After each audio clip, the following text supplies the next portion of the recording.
वर्णिवेशरमणीय दर्शनं मन्दहासरुचिराननाम्बुजं पूजितं सुरनरोत्तमैर्मुदा धर्मनन्दनमहं विचिन्तये। असतो मा षड्गमय तमसो मा ज्योतिर्गमय मृत्युर्मा अमृतं गमयः। ओम शांति शांति शांति।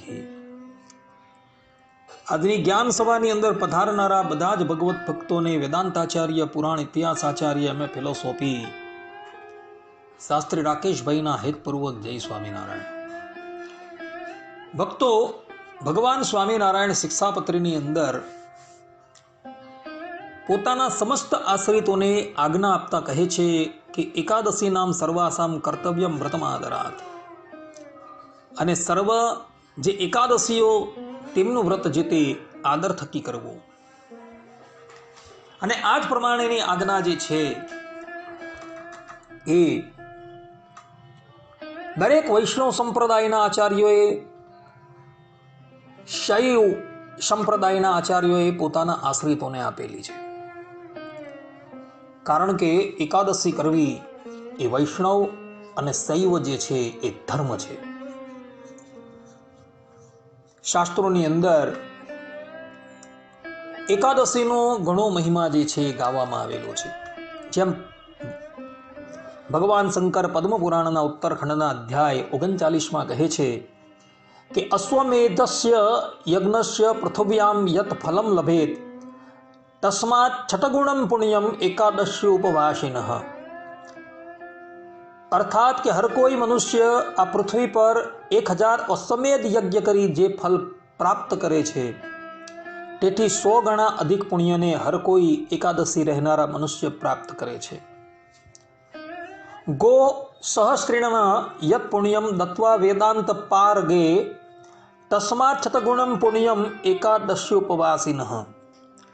અર્થાત કે વેદાંતના પારગમી કોઈ સુપાત્રને 1000 ગાયનું દાન દેવાથી જે પુણ્યની પ્રાપ્તિ થાય છે તેનાથી 100 ગણું પુણ્ય એકાદશીના ઉપવાસીને પ્રાપ્ત થાય છે.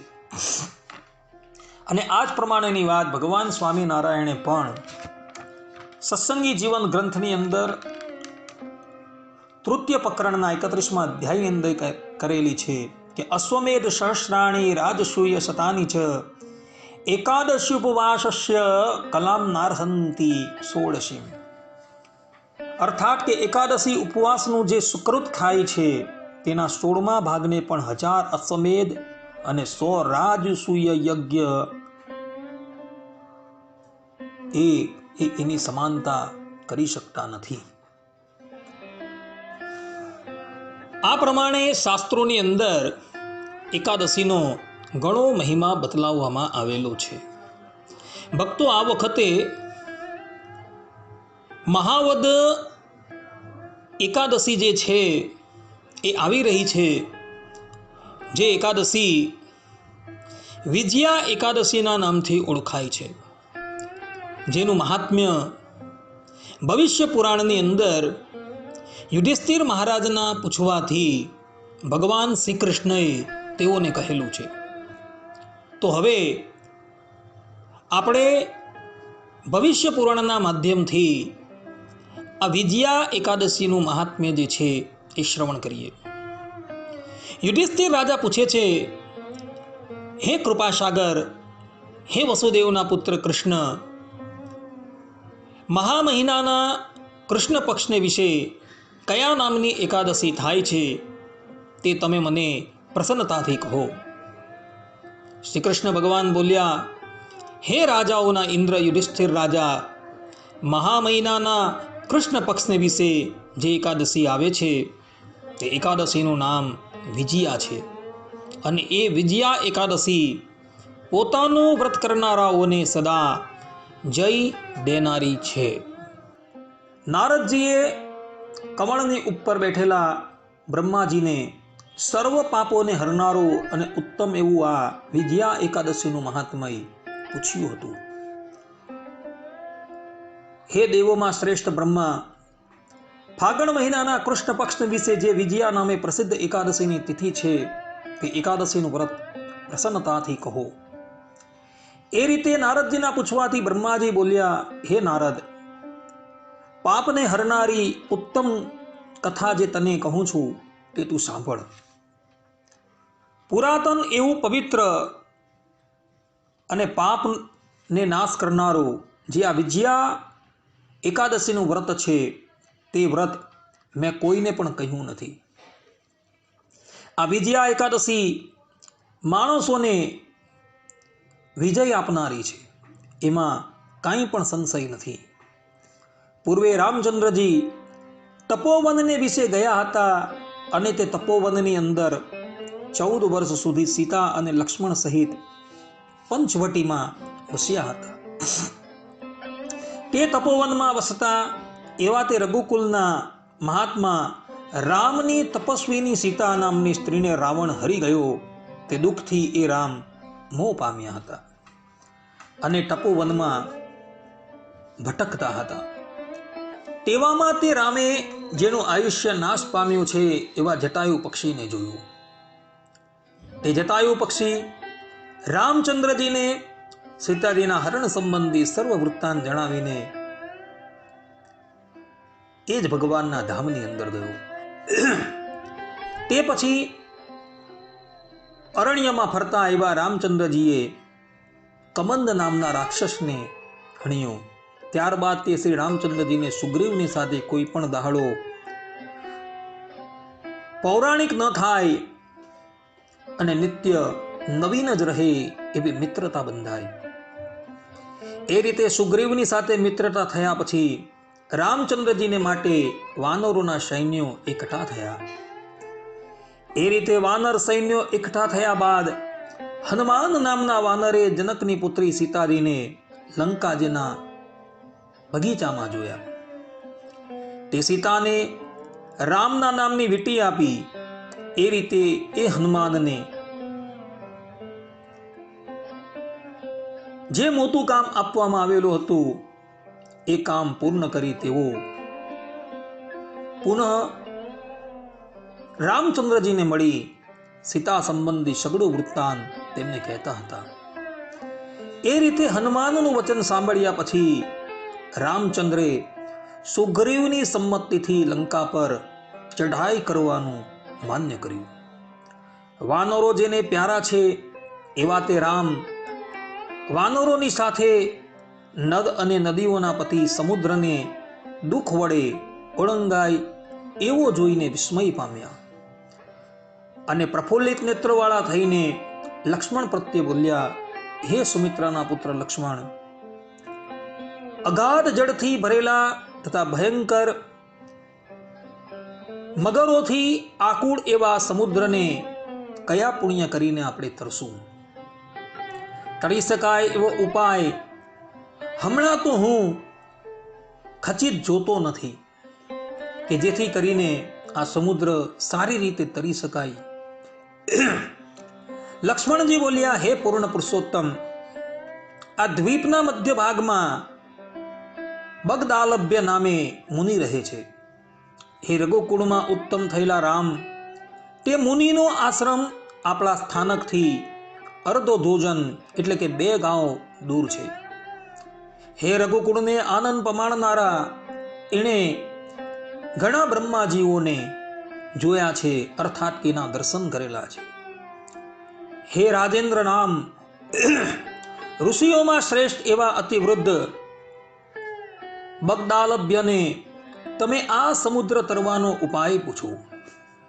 આ રીતના લક્ષ્મણજીના અતિ સુંદરો વચન સાંભળી સર્વજ્ઞ ભગવાન શ્રી રામચંદ્રજી મહામુનિ બગદાલભ્યના દર્શન કરવા સારું ગયા અને દેવો જેમ વિષ્ણુ ભગવાનને પગે લાગે છે તેમ રામચંદ્રજી મસ્તક વડે બગદાલભ્ય મુનિને પગે લાગ્યા.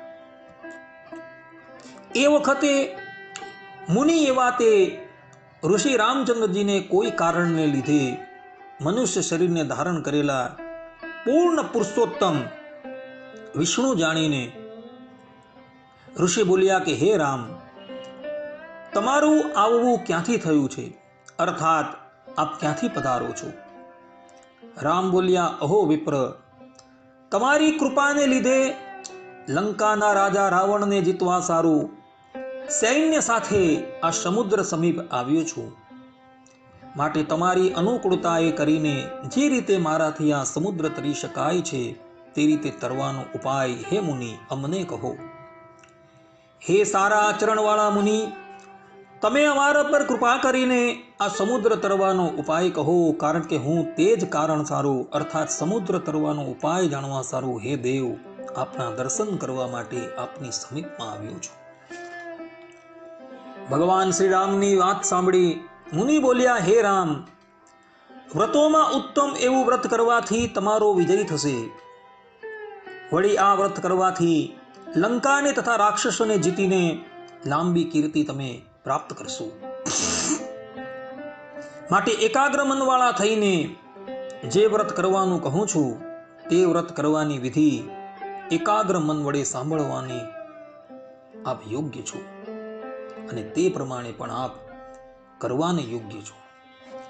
હે રામ, ફાગણ મહિનાના કૃષ્ણ પક્ષને વિશે વિજયા નામની એકાદશી થાય છે. તે વિજયા એકાદશીનું વ્રત કરવાથી તમારો અવશ્ય વિજય થશે.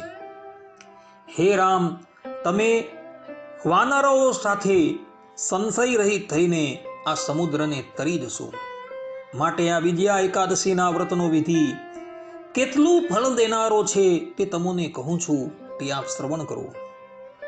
દસમનો દિવસ આવે ત્યારે સુવર્ણના, રૂપાના અને ત્રાંબાના કે માટીનો એક ઘડો કરાવવો.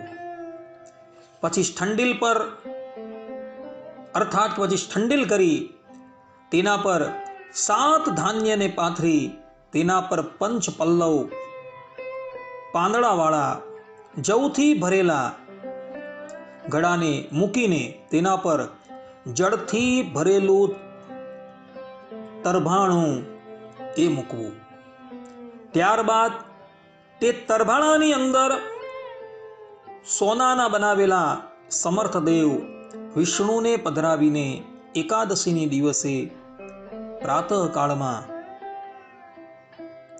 તેઓને સ્નાન કરાવવું.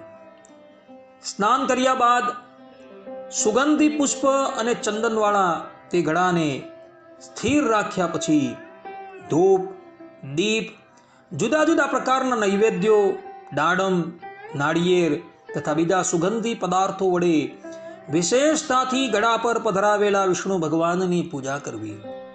હે રામ, ઘડા પર પધરાવેલા વિષ્ણુ ભગવાનની આગળ તે દિવસે ભક્તિ ભાવથી ભજન સ્મરણ કરવું, અર્થાત કે એ દિવસ ભક્તિ ભાવથી વિતાવવું.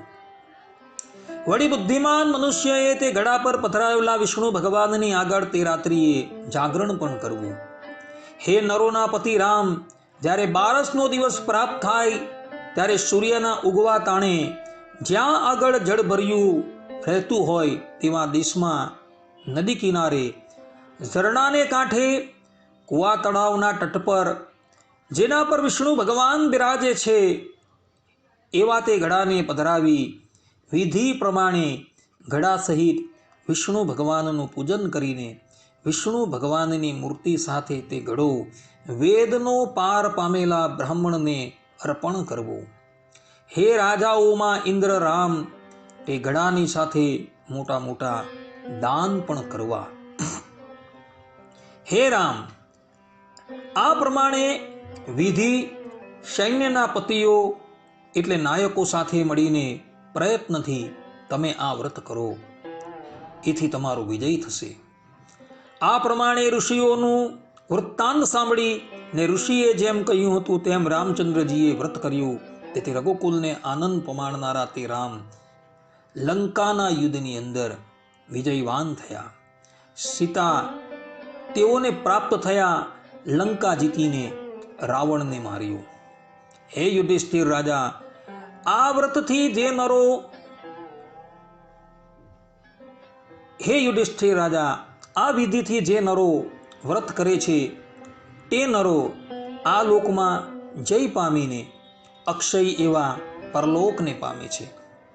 હે ધર્મરાજ, આ કારણથી વિજયા એકાદશીનું વ્રત કરવું, કારણ કે આ વિજયા એકાદશીનું મહાત્મય સર્વ પાપોને મટાડનારું છે. માટે તેનો પાઠ કરવાથી અથવા સાંભળવાથી વાજપેયી યજ્ઞનું ફલ પ્રાપ્ત થાય છે. આ પ્રમાણે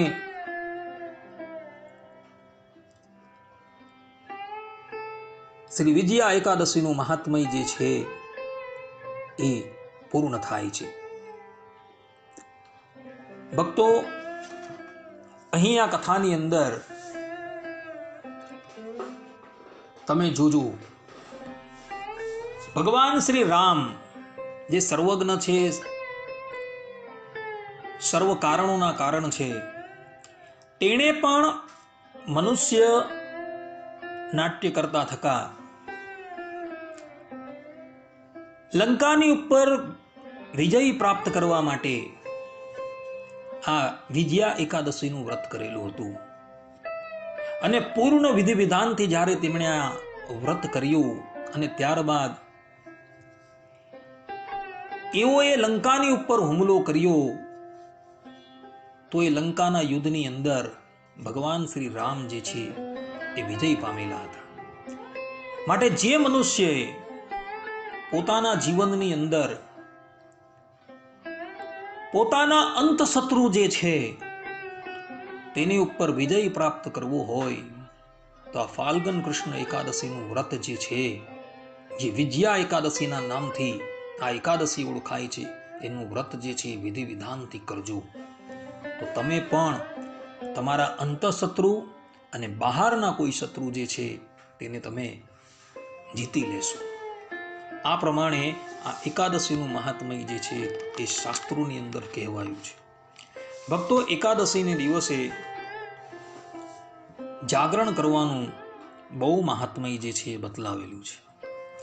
સત્સંગી જીવનના તૃતીય પ્રકરણના 33મા અધ્યાયના 186 થી 188માં શ્લોકની અંદર ભગવાન સ્વામિનારાયણ કહે છે કે એકાદશીને દિવસે રાત્રિને વિશે ભગવત કીર્તનાદિ વડે જાગરણ કરવું.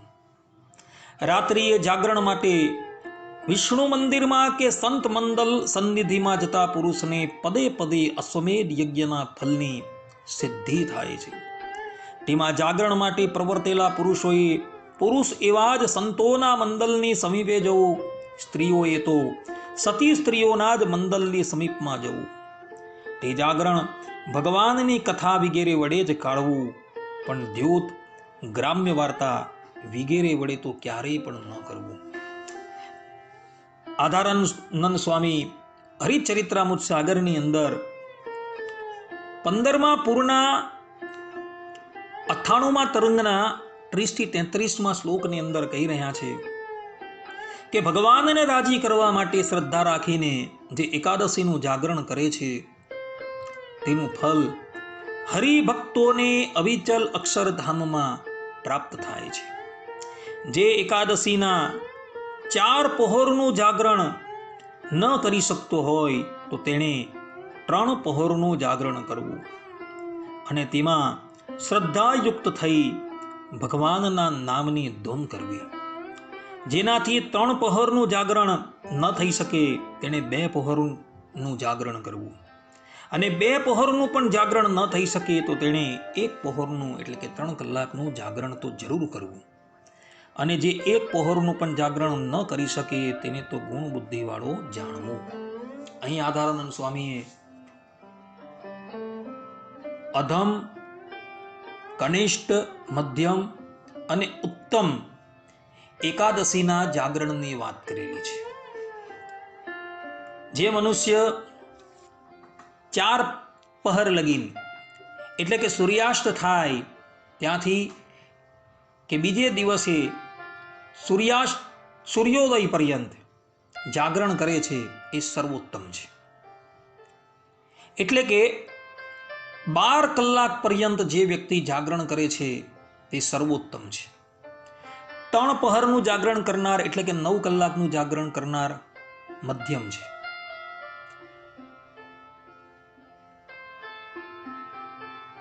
6 કલાકનું જાગરણ કરનાર કનિષ્ઠ છે અને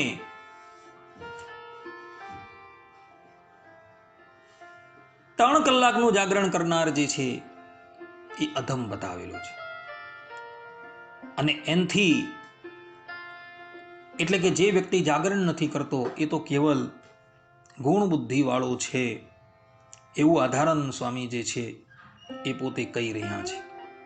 માટે ભક્તો, શક્ય હોય તો પૂરેપૂરું જાગરણ કરવાનો પ્રયાસ કરજો.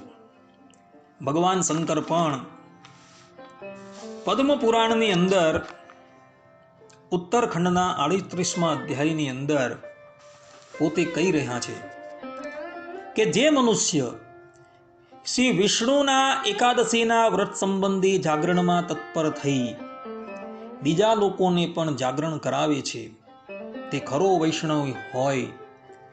દેહ ત્યાગ કર્યા બાદ પોતાના પિતૃઓની સાથે દીર્ઘકાલ પર્યંત ભગવાનના ધામમાં જઈને વાસ કરે છે. તે જ પ્રમાણે જે મનુષ્ય શ્રી હરિના એકાદશીના વ્રત નિમિત્તે જાગરણ કરવાની લોકોને પ્રેરણા કરે છે તે મનુષ્ય પણ દેહ ત્યાગ કર્યા બાદ 60,000 વર્ષ પર્યંત શ્વેત દ્વીપમાં જઈને વાસ કરે છે.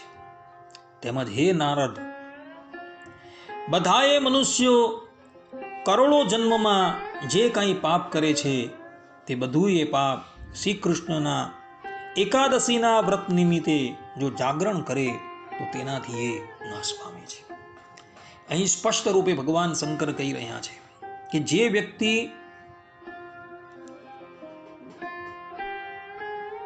જાગરણમાં તત્પર થઈ, અર્થાત કે એકાદશીને દિવસે જાગરણમાં તત્પર થઈ ઇતર મનુષ્યો પાસે પણ એકાદશીનું જાગરણ કરાવે છે, એ વ્યક્તિ પોતાના પિતરો સાથે ભગવાનના ધામમાં જઈને વાસ કરે છે. જે વ્યક્તિ એકાદશીનું જાગરણ કરવા માટે લોકોને પ્રેરણા કરે છે તે પણ પોતાનો દેહ ત્યાગ કર્યા બાદ 60,000 વર્ષ પર્યંત શ્વેત દ્વીપમાં જઈને વાસ કરે છે. ભગવાન શંકર કહે છે કે જે લોકો એકાદશીને દિવસે જાગરણ કરે છે ને, એના તમામ પાપો જે છે, એના તમામ કલ્મશો જે છે બાળીને ખાક થઈ જાય છે. માટે ભક્તો, આ પ્રમાણે એકાદશીના જાગરણનો મહિમા જે છે એ શાસ્ત્રોની અંદર કહેલો જોવા મળે છે. માટે ભક્તો, એકાદશીનું વ્રત પણ કરજો અને એકાદશીનું જાગરણ પણ કરજો, જેથી કરીને તમે આ લોકની અંદર પણ સુખી થશો અને પરલોકની અંદર પણ સુખી થશો. ભક્તો, આ એકાદશીનું વ્રત જે છે એ તમામ વ્રતો કરતા સર્વોત્તમ છે. એવી કોઈ વસ્તુ નથી કે જે એકાદશીના વ્રતના પ્રભાવથી મનુષ્ય પ્રાપ્ત ન કરી શકે. જો વિધિ વિધાન પૂર્વક એકાદશી કરવામાં આવે તેની કોઈ પણ કામનાઓ જે છે પૂર્ણ થઈ જાય છે. શાસ્ત્રોમાં વિધાન છે કે વિધિ વિધાન પૂર્વક જો એકાદશી જે મનુષ્યએ કરવી હોય તેણે દસમને દિવસે એક સમય આહાર કરવાનો છે, એકાદશીને દિવસે નિરાહાર રહેવાનું છે અને દ્વાદશીને દિવસે એક સમય ભોજન કરીને વિતાવવાનું છે. એકાદશીને દિવસે જે નિરાહાર રહેવાનું છે તેની અંદર પણ ખાસ ધ્યાન રાખવાનું છે.